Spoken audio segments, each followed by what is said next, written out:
Hello मेरे प्यारे दोस्तों, स्वागत है हमारे इस प्यारे से चैनल बी के क्लासेस सेंटर में। तो दोस्तों आज हम बात करेंगे आवेश का संरक्षण सिद्धांत। ठीक है ना, कि आवेश का संरक्षण सिद्धांत क्या होता है। तो देखो दोस्तों, बहुत ही सिंपल लैंग्वेज में देखेंगे कि आवेश का संरक्षण सिद्धांत क्या होता है। तो दोस्तों अगर हमारी वीडियो पसंद आए तो वीडियो को लाइक कर देना और चैनल को सब्सक्राइब कर लेना। ठीक है ना। तो दोस्तों हम बात करेंगे आवेश का संरक्षण सिद्धांत। देखो इसमें क्या होता है, मान लो हमारे पास दो वस्तुएं हैं। मान लो एक ये वस्तु है, ठीक है ना, ये वस्तु मान लेते हैं, एक ये वस्तु मान लेते हैं। ठीक है, तो हमने दो वस्तुएं ली और इन्हें आपस में रगड़ दिया। ठीक है ना, इन दोनों वस्तुओं को जब रगड़ेंगे तो एक वस्तु से इलेक्ट्रॉन दूसरी में चले जाएंगे। ठीक है, एक वस्तु से इलेक्ट्रॉन दूसरी में चले जाएंगे। ठीक है, जिसके कारण जो वस्तुओं पर है वो भिन्न भिन्न आवेश आ जाता है। ठीक है, और जबकि इनका जो टोटल, देखो रगड़ने से पहले मान लो इस पर जो आवेश था, जब हमने इन दोनों वस्तुओं को नहीं रगड़ा था तब इन पर मान लो आवेश था 10 कूलाम। ठीक है ना, कितना आवेश था, 10 कूलाम। रगड़ा, रगड़ने के बाद भी इन पर आवेश जो होगा वो 10 ही कूलाम होगा। लेकिन देखो पहले जो आवेश मानो कि यहाँ पर 7 कूलाम था, सॉरी 5 कूलाम था रगड़ने से पहले इस वस्तु पर आवेश, और इस पर मान लो 5 कूलाम था। जब हमने रगड़ा तो इसके कारण इलेक्ट्रॉन स्थानांतरित हुए, तो इस पर मान लो 7 कूलाम आवेश आ गया और इस पर 3 कूलाम आवेश आ गया। ठीक है ना, इस प्रकार से क्या होता है, आवेश का स्थानांतरण हो जाता है। जब इलेक्ट्रॉन का स्थानांतरण होगा तो आवेश का स्थानांतरण हो जाएगा। इसी को क्या कहते हैं, आवेश संरक्षण का सिद्धांत कहते हैं। जबकि देखो जो आवेश है उसे ना तो उत्पन्न किया जा सकता है और ना ही नष्ट किया जा सकता है। अगर 10 कूलाम पहले था तो 10 कूलाम बाद में है। ठीक है ना, तो यही लिखना है हमें, जब जब परस्पर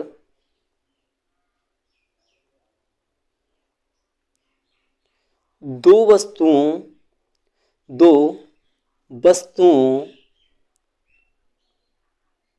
को आपस में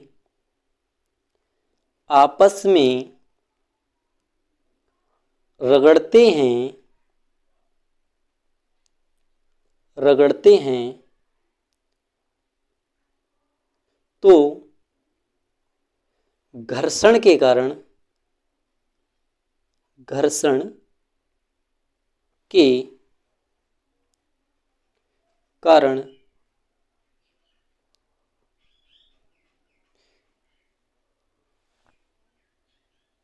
इलेक्ट्रॉनों का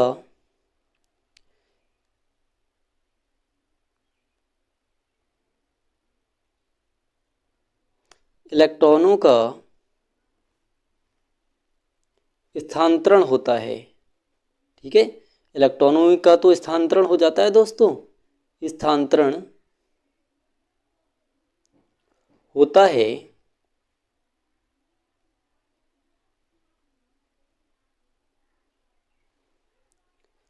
जिससे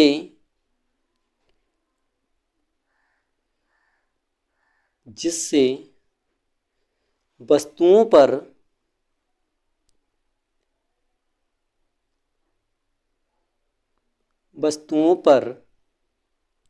भिन्न भिन्न, बोले तो अलग अलग, ठीक है ना, भिन्न भिन्न आवेश आ जाता है।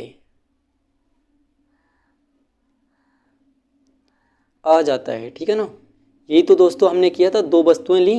अगर मान लो पहले इस पे 10 कूलाम आवेश था, सॉरी 5 कूलाम, इस पे 5 कूलाम आवेश था, इन दोनों को रगड़ा, एक पे 3 कूलाम रह गया आवेश, एक पे 7 कूलाम आवेश रह गया।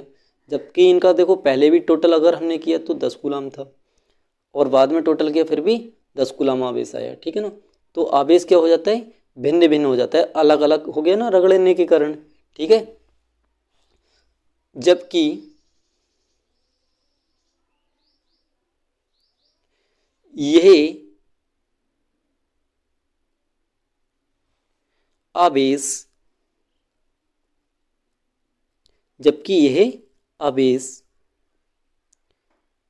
रगड़ने रगड़ने से पहले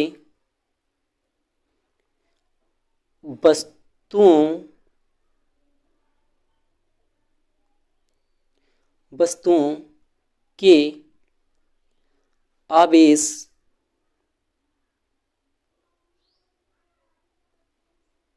के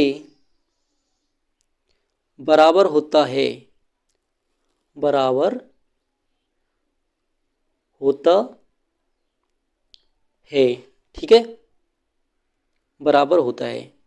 देखो, अगर हम इस आवेश संरक्षण के सिद्धांत को अगर एक लाइन में समझाना चाहें तो हम लिख सकते हैं कि आवेश को ना तो उत्पन्न किया जा सकता है और ना ही नष्ट किया जा सकता है। ठीक है ना, इसी को क्या कहते हैं, आवेश का संरक्षण सिद्धांत कहते हैं। ठीक है, तो अर्थात करके लिखेंगे हम, अर्थात आवेश को ना तो उत्पन्न किया जा सकता है और ना ही नष्ट किया जा सकता है।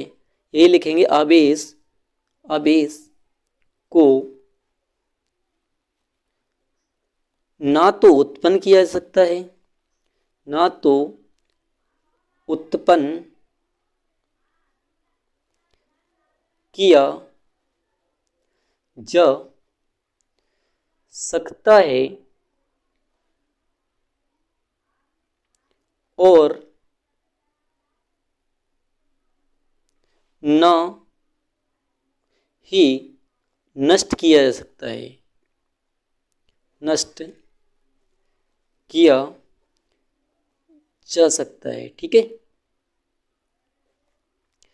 यही दोस्तों क्या है, आवेश संरक्षण का सिद्धांत है।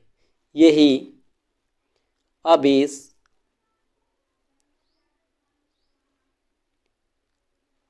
संरक्षण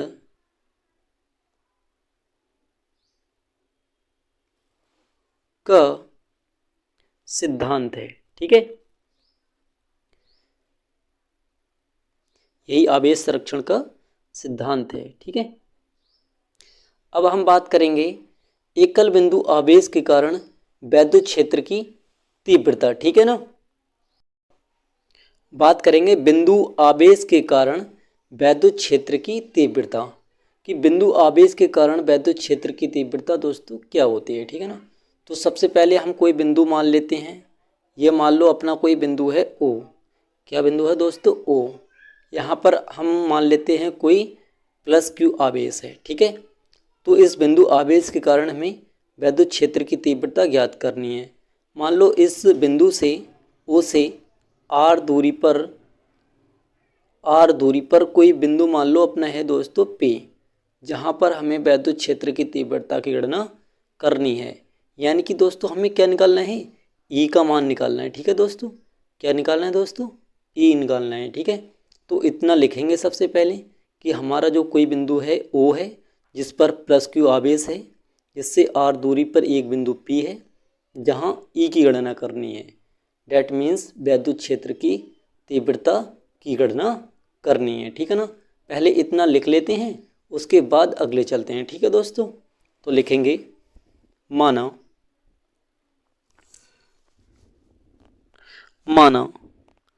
बिंदु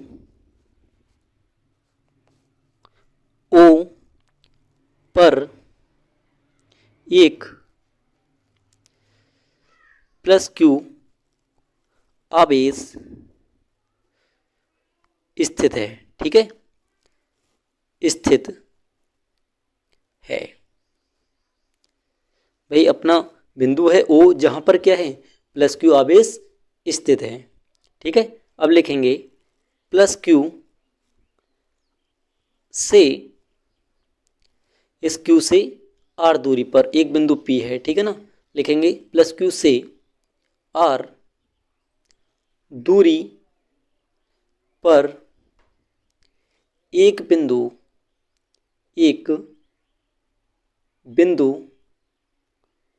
P है। ठीक है, जहां हमें E निकालना है ना, तो लिखेंगे जहां E, या हम बोल सकते हैं कि क्या बोल सकते हैं दोस्तों, इसे बोल सकते हैं हम वैद्युत क्षेत्र की तीव्रता, ठीक है, क्या बोल सकते हैं, वैद्युत क्षेत्र की तीव्रता। इधर लिखना, ठीक है ना, ई यहाँ से हटा देना, ये यहाँ लिखना ई की गणना करनी है, ठीक है ना, करनी है। अब देखो दोस्तों क्या करते हैं, यहाँ पर जब ई की गणना करने के लिए हमें इस बिंदु P पर एक धन परीक्षण आवेश मानना होता है, लेके आना होता है Q नॉट, ठीक है ना, क्योंकि तब तक हम बल की गणना नहीं कर सकते, वो वैद्युत क्षेत्र की गणना नहीं कर सकते जब तक यहाँ पर धन परीक्षण आवेश नहीं होगा Q, ठीक है। तो देखो दोस्तों हमने कूलाम के नियम में पढ़ा है कि ये भी धन आवेश है और ये धन परीक्षण आवेश है। धन आवेश एक दूसरे को क्या करते हैं, रिपल्स करते हैं, ठीक है ना, प्रतिकर्षण बल लगाएंगे इधर की ओर, ये जो आवेश है इस पर बल लगाएगा इधर की ओर, ठीक है ना। अगर हम इस पर बल निकाल लें, ठीक है, इस पर बल निकाल लें, इस बिंदु P पर बल F, ठीक है, F यही तो डायरेक्शन में होगा, बल निकाल लें, ठीक है, तो बल को जब हम वैद्युत क्षेत्र, अब हमने पढ़ा है वैद्युत क्षेत्र की तीव्रता क्या पढ़ी है, E बराबर F/Q नॉट, ठीक है, यानी कि जब बल निकाल लेंगे, बल को हम भाग दे देंगे Q नॉट से, तो हमें क्या मिल जाएगा, एकल बिंदु आवेश के कारण वैद्युत क्षेत्र की तीव्रता मिल जाएगी, ठीक है ना। तो देखो सबसे पहले क्या करेंगे, यहाँ तक हो गया, ई की गणना करनी है तो लिखेंगे ये Q नॉट आवेश लाए हैं, ठीक है ना, तो लिखेंगे Q नॉट, लिखेंगे माना बिंदु P पर एक धन परीक्षण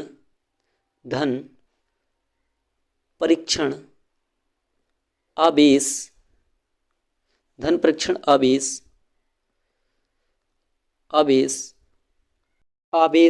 Q नॉट स्थित है, तब Q नॉट आवेश पर लगने वाला प्रतिकर्षण बल जो होगा अपना F होगा, ठीक है ना, प्रतिकर्षण बल क्या होगा, F होगा। जो ये आवेश है अपना, ठीक है, बिंदु O पर जो आवेश रखा है वो Q नॉट पर एक बल लगाएगा F, ठीक है, जो हमारा बल क्या होगा, F बराबर 1/4πε0 Q naught upon R square. ये कहाँ से आया, तो देखो हमने पढ़ा है कूलाम का नियम, जब दो आवेश होते हैं तब उनके बीच प्रतिकर्षण बल लगता है, और जो बल क्या होता है, F बराबर 1/4πε0 Q naught upon R square. ये क्या है, कूलाम का नियम से आ गया, ठीक है ना। अब बात करते हैं, हमने पढ़ा है वैद्युत क्षेत्र की तीव्रता। वैद्युत क्षेत्र की तीव्रता होती है E बराबर F/Q नॉट, E बराबर F/Q नॉट। तो F का मान हम यहाँ से लगा देंगे, ठीक है ना, ये हमारा क्या है, F का मान है, ठीक है, ये मान उठा करके यहाँ लगा देंगे। तो देखो E बराबर F का मान लगा दिए, F का मान क्या है, 1/4πε0 Q naught upon R square, 1/4πε0 Q naught upon R square, ये R का मान, F का मान लगा दिया, ठीक है ना दोस्तों। और टोटल के बटे में क्या है, बटे में है Q नॉट, ठीक है, Q नॉट आ गया, Q नॉट से Q नॉट कट जाएगा, ठीक है ना, आ जाएगा E बराबर 1/4πε0। देखो यहाँ क्या बचेगा, Q बचेगा, Q लिख लिया, और क्या बचेगा, R स्क्वायर, तो R स्क्वायर मात्रक होता है इसका न्यूटन प्रति कूलाम, ठीक है ना। दोस्तों अगर हमारी वीडियो पसंद आई हो तो लाइक करना और चैनल को सब्सक्राइब करना। इसी के साथ धन्यवाद, मिलते हैं नेक्स्ट वीडियो में। जय हिंद, जय भारत।